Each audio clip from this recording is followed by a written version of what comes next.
lots of mushrooms here. I have 500 grams worth of fresh mushrooms, and grab whatever you like. I have cremini, black oyster, and shiitake. I also have a dried porcini package, but we aren't going to reconstitute them with water. We're going to blend them up dry and into a nice powder that's going to add a real punch of flavor. You can clean your mushrooms with a paper towel, a mushroom brush, or even rinse them underwater. Yes, go ahead and rinse them if you like. Then just trim off any of the ends and then slice, chop up your mushrooms however you like. I'm keeping some whole, I'm slicing some in half and chopping them up. For the dried porcini, you can place in a food processor or a spice grinder and pulse until you get a nice powder. This is going to add umami flavor. I love fresh porcini mushrooms, but they're not the easiest to find here in Toronto. And if you do, they're not cheap, but I love them so much. And finding them dried is easier, and at least you get that awesome flavor. I got about 10 grams or 2 tablespoons worth of porcini powder from this package. Some specialty shops will have done the work for you, and you can buy already prepared porcini powder.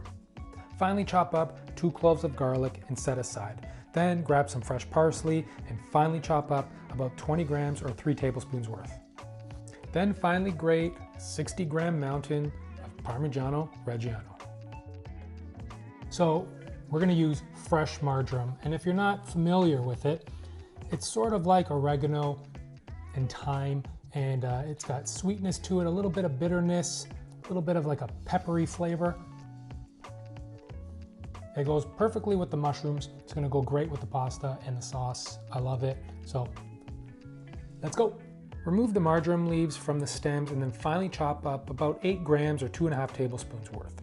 Then in a large, hot, dry pan on medium to high heat, add your mushrooms, leave them undisturbed for about 5, maybe even 10 minutes, and you'll start to see a lot of that moisture get released. And we want to get as much out as we can. We want as much flavor out of these mushrooms and our sauce, and watery mushrooms aren't going to help with that. The liquid that we do add is the only liquid we want because it's going to be flavorful liquid.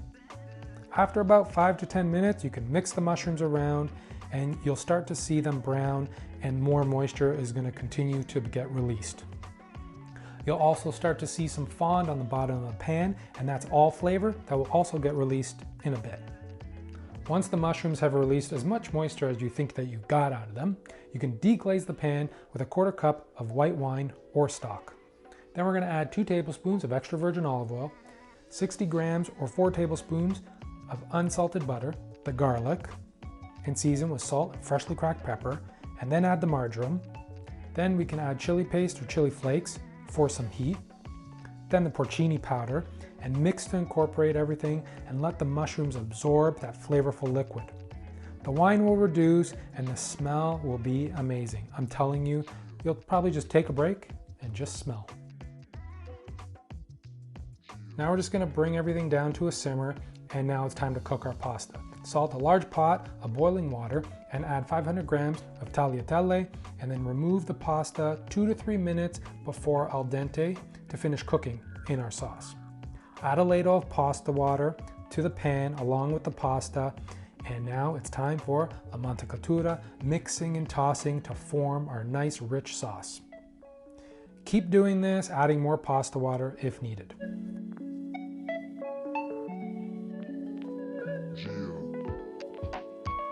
When the pasta is about done, we're going to add the parsley, mix and toss, and then we're going to remove the pan from the heat or turn off the heat and add the Parmigiano Reggiano a handful at a time, mixing and tossing, mixing and tossing.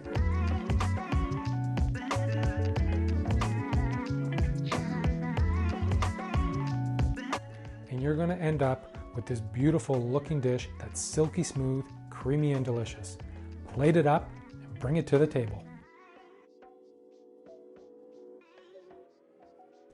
If you love mushrooms, you're gonna love this creamy pasta dish without any cream and packed with mushroom flavor, because that porcini powder just gives it a nice umami, rich flavor. This is awesome. So I hope you give this a go. And as always, the full recipe is in the description below. Please like and comment. Don't forget to hit that subscribe button. And until next time, ciao.